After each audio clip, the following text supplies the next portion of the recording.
Everyone, welcome back. In this video, we are going to check how to find your passwords on iPhone using the new iOS 18 software update. If you're new, hit the subscribe button for more helpful tutorials. I'll show you simple steps. Let's get started.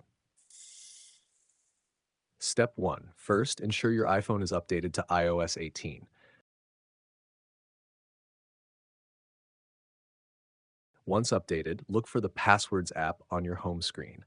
This is a new feature introduced in iOS 18, so the password section is no longer in the Settings app.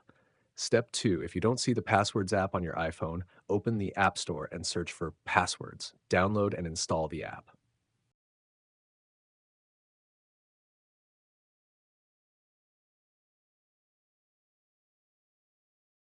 Step 3, open the Passwords app. Here, you'll find all passwords for websites and apps you've used on Safari, Wi-Fi passwords for networks you've connected to, passkeys and other stored codes. Step 4. This new app also allows you to share passwords with family members. To share a specific password, tap on the Shared Passwords or Passkeys option, hit Continue, and select who you want to share with. You can even create a group and share passwords with multiple family members. It's a secure and convenient way to manage and share access with loved ones. That's it. If you found this tutorial helpful, hit the like button, subscribe, and let me know in the comments what iOS 18 feature you'd like to see next. See you in the next video.